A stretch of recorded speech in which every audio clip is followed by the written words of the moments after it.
A janitor who never earned more than minimum wage died with $8 million. A Harvard-educated executive went bankrupt.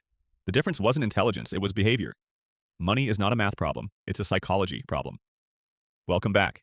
Today we're breaking down one of the most important ideas from Morgan Housel's book, The Psychology of Money, and it might completely change how you think about wealth. Here's the core idea. Most of us were taught that financial success comes from knowledge. Learn enough about investing, tax strategy, or compound interest, and you'll be fine. But that's only a small part of the picture. The bigger part, the part that actually determines outcomes, is how you behave when markets drop, when you get a raise, when your neighbor buys a new car, when fear and greed are pulling at you in opposite directions. Intelligence tells you what to do. Psychology determines whether you actually do it. Housel's argument is simple and uncomfortable. Doing well with money has little to do with how smart you are and everything to do with your behavior over time. Greed, fear, ego, patience, and the stories you tell yourself about what enough means. These are the real variables. Now let's look at a real example because this becomes very concrete when you run the numbers. Ronald Reed was a janitor and gas station attendant in Vermont. He never earned more than minimum wage. He lived modestly, drove a used car, and had no financial degree. But he started buying shares in companies he understood, consumer brands, utilities, and he never sold them. He just held. For decades. When he died in 2014 at age 92, his portfolio was worth approximately $8 million, most of which he left to his local library and hospital. Richard Foscone was a Harvard-educated Merrill Lynch executive. By most measures, brilliant. He borrowed heavily to fund an expensive lifestyle, a 66,000 square foot home, massive debt, multiple properties.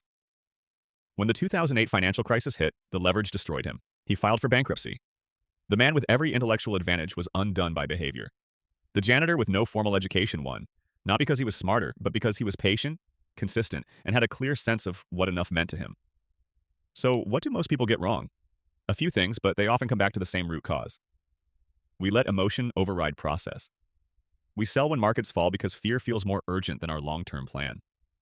We spend more when we earn more because ego expands to match income. We compare ourselves to people with bigger houses, newer cars, and more visible success, without knowing their debt levels or stress levels. And we never define enough, so the goalpost keeps moving. You hit $100,000 saved and think you need $500,000. You hit $500,000 and think you need $1 million. Without a personal definition of enough, wealth becomes a race with no finish line. Here's the one actionable step I want you to take this week. Write down a number, a specific dollar amount that, if you had it saved and invested, would genuinely feel like enough to live the life you want.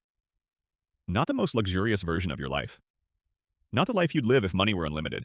The life that would actually make you feel secure, free, and content. Write that number down, then work backwards. What savings rate? What timeline? What investment approach gets you there? This single exercise forces you to confront your own psychology. Most people have never done it because it requires honesty about what you actually value versus what you've been conditioned to want. It slows down the greed, it gives you a real target, and it makes it easier to hold on during the fear. Ronald Reed didn't need a Bloomberg terminal. He needed patience and a quiet sense of enough. That combination, over time, built $8 million on a janitor's salary. Money is behavioral. Treat it that way. If this made you think differently about money, subscribe. One concept every week.